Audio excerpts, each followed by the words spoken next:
right, so I am setting up for tonight. I'm doing a live spin introductory show on Whatnot, which is a like selling platform that my daughter uses, and she's trying to get me into it. So what I'm doing is I'm trying to finish spinning this bobbin because this is the fiber I'm going to be spinning tonight. I think it's gonna be on for like starts at 7. And I put a link to Whatnot on my the show notes and stuff.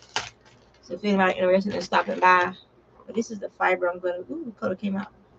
Okay, this is the fiber I'm gonna be spinning tonight, which is on Falkland. And I'll get my camera set up and everything, and yeah. And I gotta add some stuff to the shop, some more yarn to the shop. And I need to plug up my phone so it'll be charged.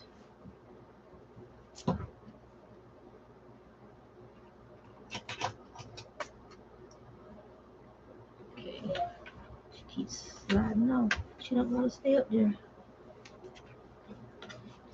This is one of my mannequins wearing a charcoal, dark charcoal divine hat. This is some of that the yarn from the dollar store, the Just yarn from Premier.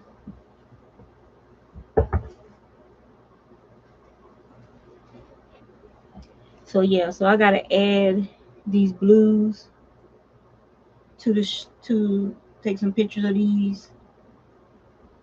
Like those are similar. I'll separate them out and so y'all. Some of them are Falkland, some of them are Romney, but all this has to have pictures taken, and I'm just gonna show y'all.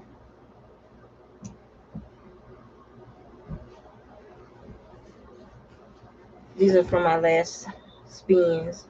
I haven't labeled them, so I gotta label those too. Always something. So,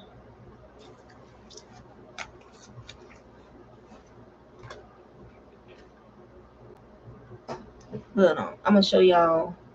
I don't know if the chat thing is working over here. Let me go live chat. So maybe it'll show the chat. I'm not sure. But I'm gonna show y'all how much hand spun yarn I have. So trying not to make y'all dizzy. Okay. See that bag? That tall bag there? That bag of fiber is on top of 2 bags of fiber. And then there's another tall bag down there. Then this is 2 bags of fiber. All that is hand spun. And I end up, like you guys know, I've been spending a lot while I was out of work because of my vision. And so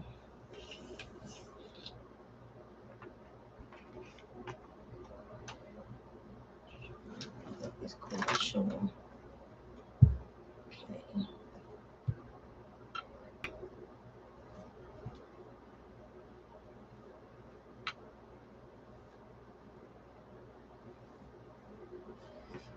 So yeah, so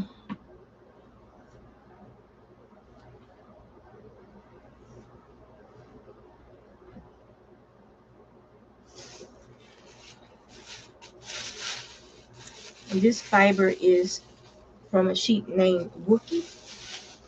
She was a what was she? She's a hybrid. Let me see if I have it.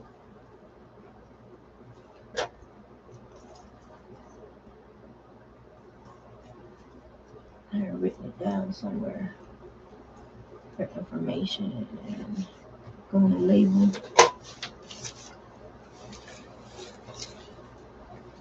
She's a Lincoln Cordell sheep.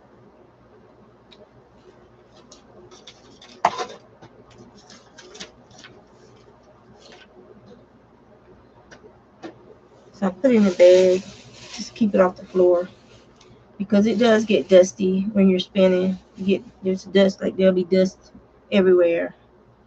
And I'm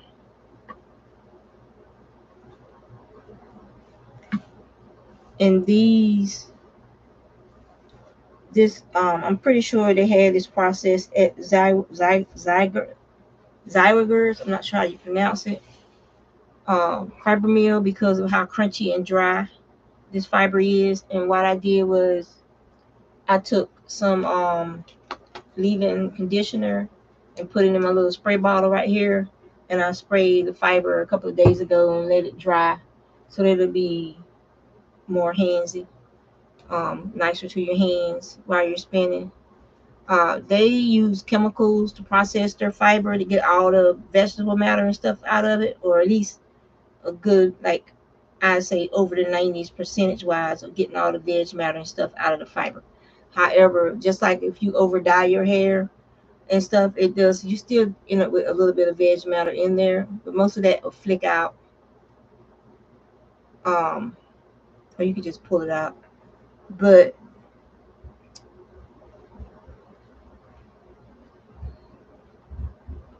so what I'm doing is, because I want to make sure this joint doesn't come apart and I don't feel like spit splicing. I just came from the doctor for my follow up for my right eye, my 1 week follow up. All right, so there we go. So you can just take a little bit of the fiber and incorporate it over a joint, and that'll pretty much adhere to each other, and you'll be good to go. But because it's the Whatnot app has like a little learning curve, so I have to I'm just trying to do it like I would do my YouTube videos. The only thing is that it's gonna have a shop attached to the videos, and like people can go and buy the fiber, the yarn that I'm spinning. So I'm gonna be adding a bunch of my yarn to the app, so people who've been interested in my hand spun yarn can go buy it. It's not gonna be like these exorbitant prices. Even though I know I could charge more for it, it's gonna be a reasonable price for some hand spun yarn, even cheap. So some people who know what it's worth, they'll be like, "Oh wow," you know. Because I have so much of it, and I want some more room back in my room. That's why I'm trying to just get it out there so people can buy it, use it, have fun with it, over dye it, whatever they plan on doing with it. I just need it out of my way because I'm spending like every 2 months, I guess. I'm adding at least 20 more skeins to my hand spun stash. So yeah, so I need to start um, getting some of this yarn out of here because I'm a process spinner. I prefer to spin or versus using it. So hi, whoever's watching. Uh, I don't have. Let me see if I can get you to look on here.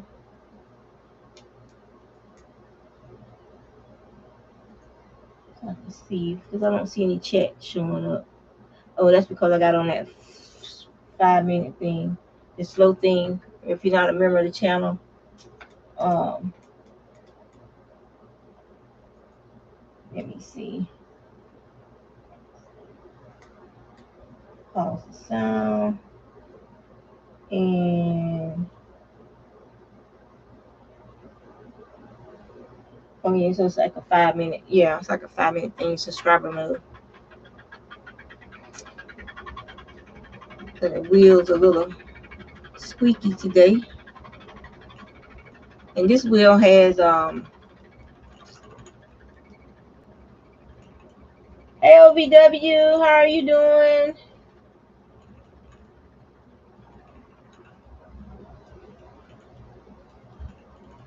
So I guess I'm gonna have to set up a light over here. I have to go find it.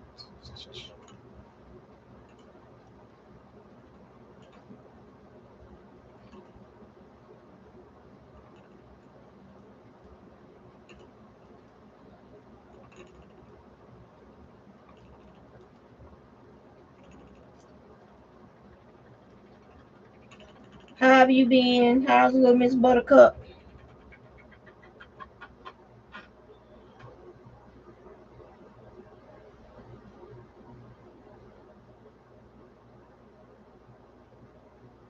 Do y'all still have sheep, Marcel? Do y'all still have sheep?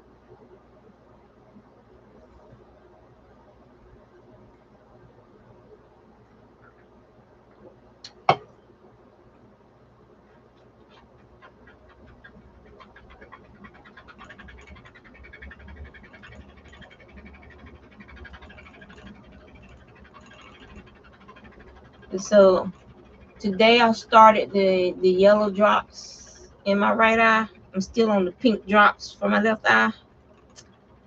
And I go back in 5 weeks for another follow-up on the right eye.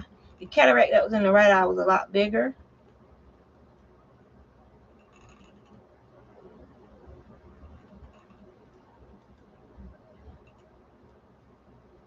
Oh, they're meat sheeps. Meat sheep.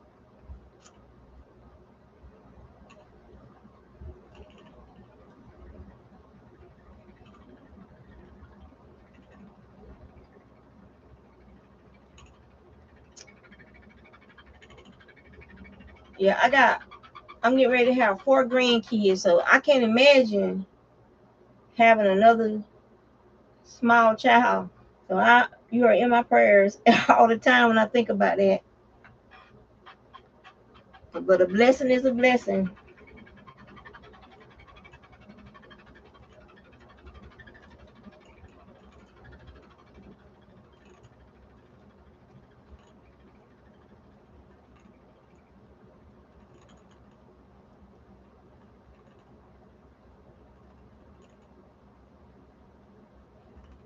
My my oldest granddaughter, she started school kindergarten this year.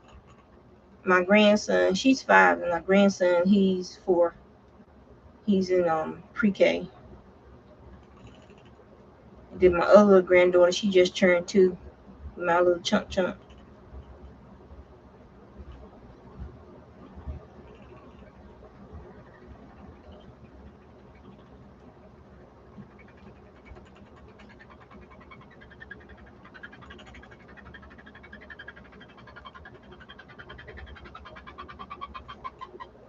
2 grandchildren.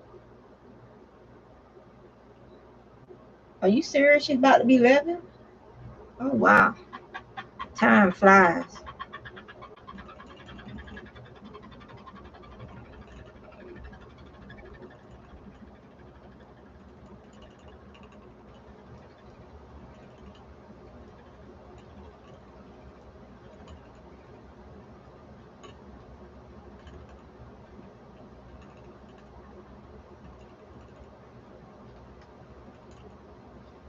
'Have to remember to put my other hand back in focus.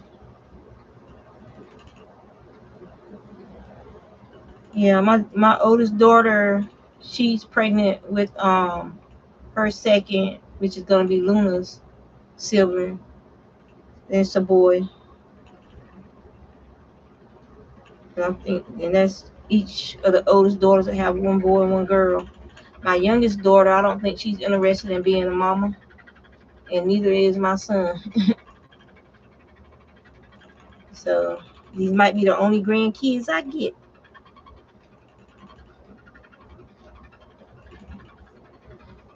Yes, this is actually it's a processed fleece. It's from a sheep named Wookie from the Waxfar Acre Farm in Pennsylvania. They're an East Coast breeder for churro sheep, and sometimes they'll have sheep from other they get from other farmers that have qualities they like. But this was a sheep named Wookie, and she had a huge uh, fleece, and so I'm spinning the third bobbin for hers right now, and it's a nice fleece. I love the color of it as well. But I like spinning natural a lot, more so than the dyed yarns. And you could over dye this. Like this, I'm thinking about over dyeing it a green, and that'll be pretty.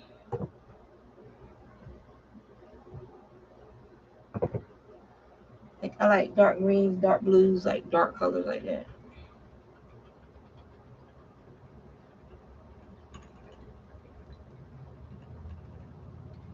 So yeah, so what I'm spinning is Miss Wookie. So you.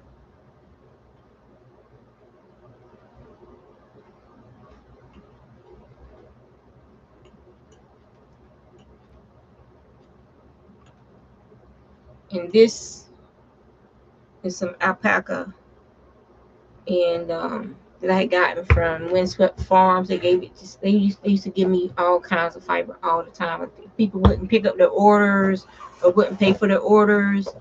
Um, since they were our friends, they were, hey, I got some fiber for you. So I have tons of fiber. So I have 3 bobbins of this alpaca, and it has some veg matter in it too. But you know, it was free fiber and it spun just fine. So once I apply those, it has to be washed because it still has a lot of dust in it.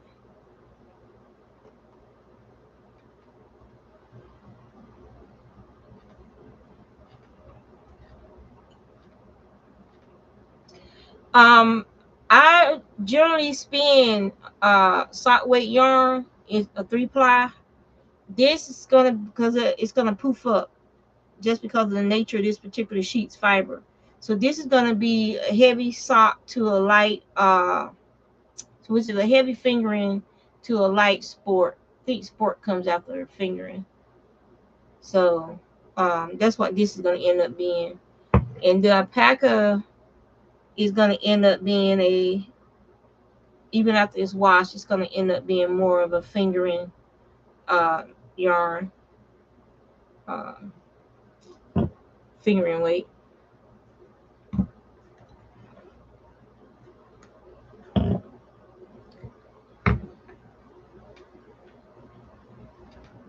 Hello, how you doing? If y'all type in the word purple, it'll share out your channel too.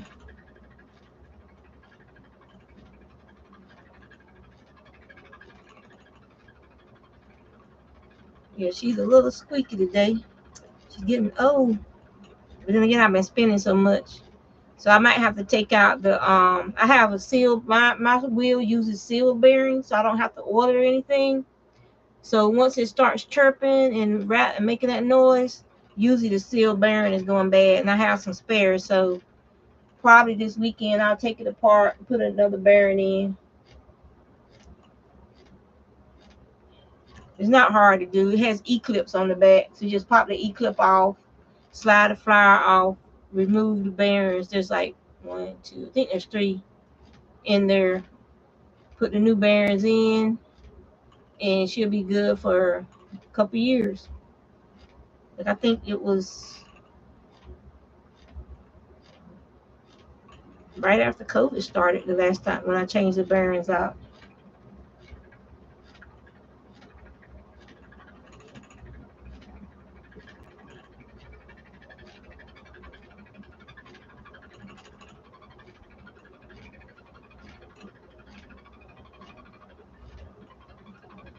it could also be the bobbin, the way the bobbin, because this is a what do you call those things?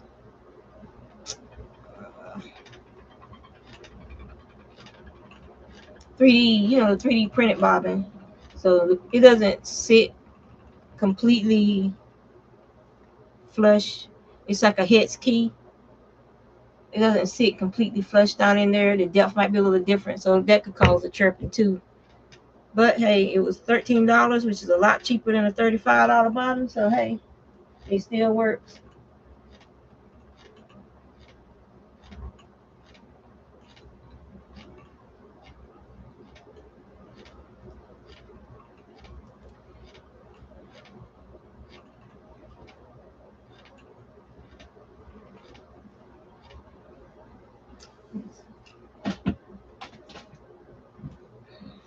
Let's slide it forward just a touch.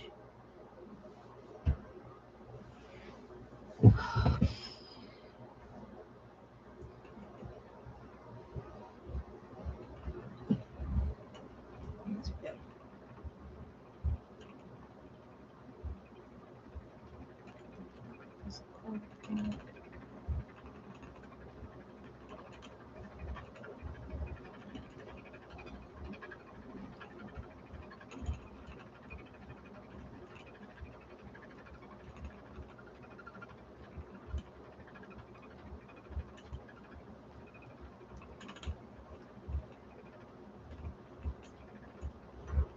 So as you're spinning, you might come across a section.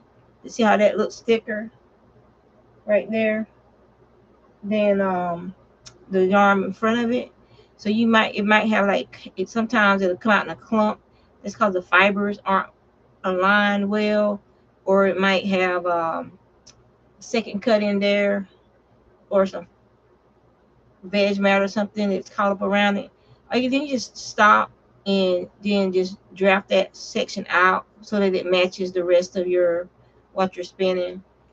It only takes a second or two, and it keeps your yarn consistent. Keeps your See, like there's another one right there. And if you don't want to do that, then some people like for their yarn to be lumpy bumpy. They want it to look like it was hand spun. They don't want it like it was machine made because that's part of hand spinning. You know, it doesn't look like it was machine made. I mean, I'm very consistent, but sometimes you let it go so that when you ply it, it'll be like just a little bit thicker in that area. You know.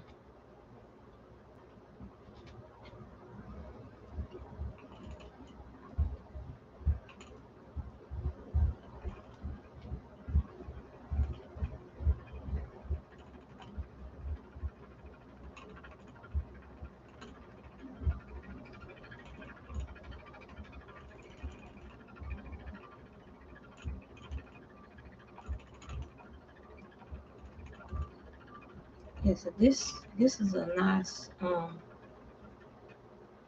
loving this color.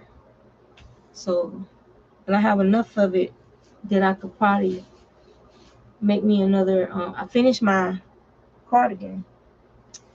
Um,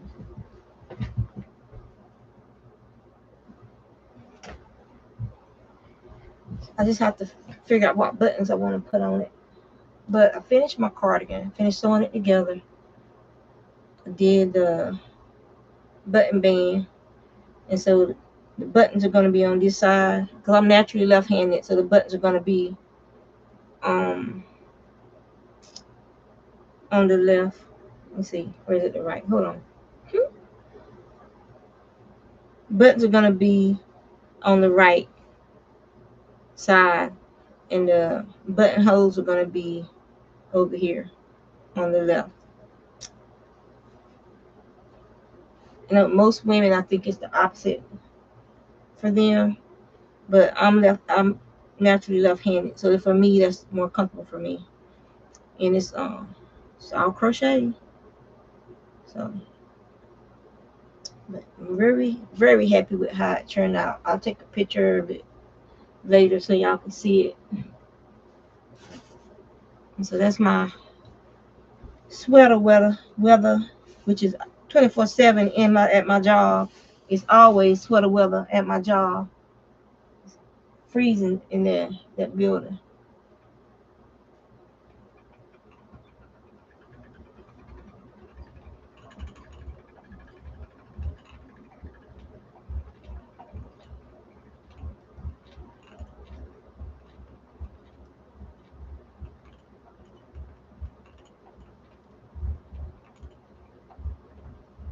And after my doctor's appointment, I went by my job. I'm trying to remember if my sweater was on the back of my chair. I left my black sweater there. And tip, if you're gonna make you a new sweater and you're modeling it after an old sweater, make sure you pay attention to the fact that it's an old sweater and the sleeves might be stretched out of proportion. The wrist ribbon might be stretched out of shape. When you take your measurements, remember to go back and measure like maybe a long sleeve shirt or something that you like that isn't stretched out of shape. Because I wasn't thinking when I took the measurements off of my old sweater to crochet that one, I wasn't thinking about that the sweater was old and stretched out of shape. So my sleeves ended up being like this this much too long. So I had to unravel the sleeves until they got to a point where I liked them. And I left just a little bit because I like to pull my sleeves down over my hands when it's real cold. And so I left them like I left them down to like here long, and the ribbon goes like here so I can fold it back. But yeah, just a tip. And I wrote notes on it too, so I remind myself that when I make the next one, because I have some more yarn that I got for to make me another little cardigan sweater deal. So I took more notes and to remind myself to make sure I measure the sleeves and stuff.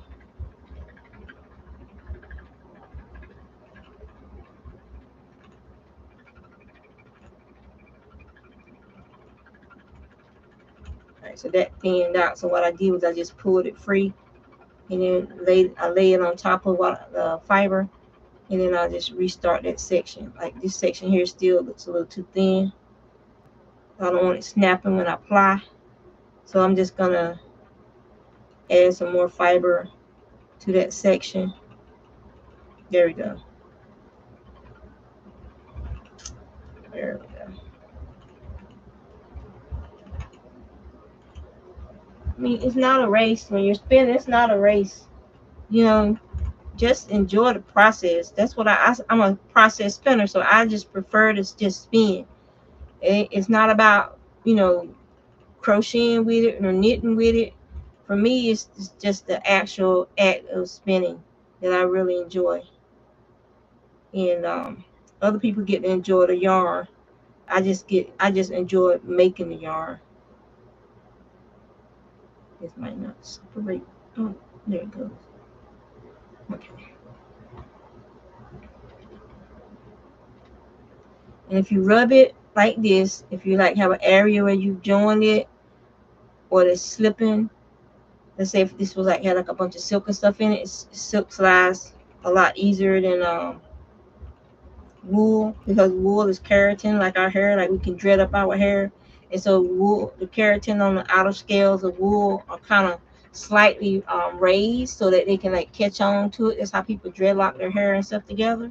If it was like a super smooth um, sheet fiber or hair fiber, like alpaca is super smooth, but alpaca can felt as well. But the outside scales of the alpaca is a lot smoother than the scales of wool of a sheep. And alpaca fiber is also hollow. That's how it's so warm, because the body heat is trapped inside the hollow of that fiber, and that's what makes it such a good insulator, and so it makes it so warm. Wool can hold up to 30 times. It's what is it? 30%. 30% its weight in water.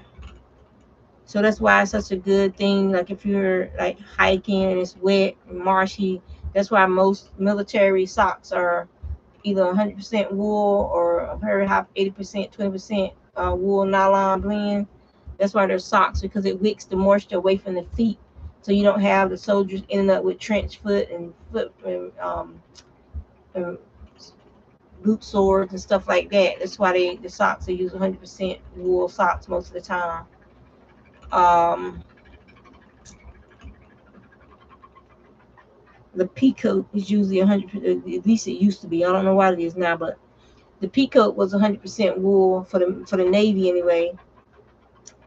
And also is wool doesn't burn; it smolders. So that was another reason why the military uses wool, because if they're throwing gas bombs and stuff like that, then the material wouldn't just outright burn unless it was like super super hot. It has to be very hot for it to ignite and combust. Usually it just smolders. So the bedding was made out of wool, and it's very poor quality wool at that.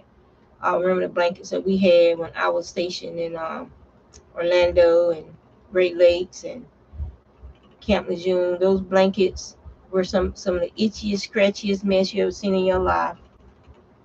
But that's what they were giving their service members. You got issued a blanket, and it was horrible. Most people left it wherever the first barrack we were at. We left the blankets right there. We didn't take them with us because that's how horrible quality they were. Thinking back now, I could have composted it in my garden. And that's another thing. The fiber from the sheep and the alpacas and stuff. If someone gives me a fleece and there's like no redeeming qualities whatsoever for that fiber, it goes out in the garden. I usually put it around my rosemary bush, or I put it in like the raised bed garden area. I use it as to cover the plants to help retard the growth of weeds, or I put it at the bottom of a new bag so it can rot down, so it can take up that room, and put compost on top of it, and so it'll rot down over the garden season and provide more nutrients for whatever plant is going to be planted there if I'm rotating stuff in my garden, or be there for the next year. And so the wool has a lot of uses. Um, when it comes to the things you can use it for, they used to use wool and horsehair used to be mixed in with the plaster to add structure to the plaster when they were plastering houses. They used the wool as an insulation for the fiberglass and all the fiberglass insulation and stuff. They used wool. They would put stuff the walls with wool and stuff like that to help insulate your houses and stuff.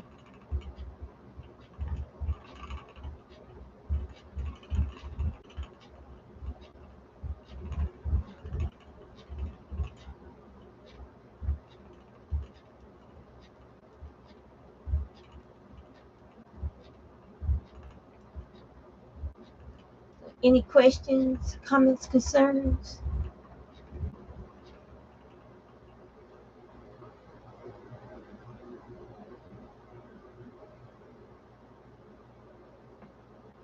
I was doing a quick spin and set up my area for the night. I see that I'm gonna have to get me some more lighting in here.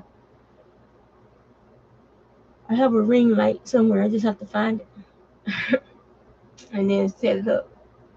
But thank y'all for coming by, spending a few minutes with me. I marked the area where my camera's gonna be at. Let me do that now.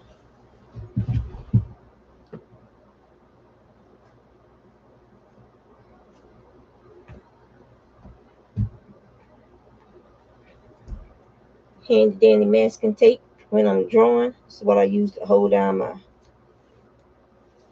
paper and stuff when I'm sketching and stuff. This other desk.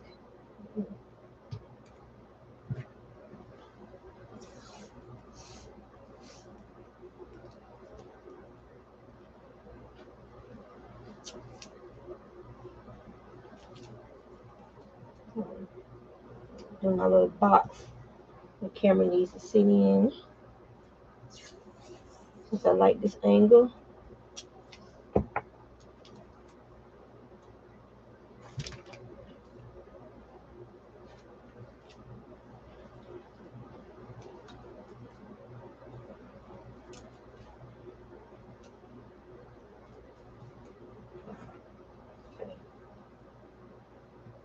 So that's done. Another task done.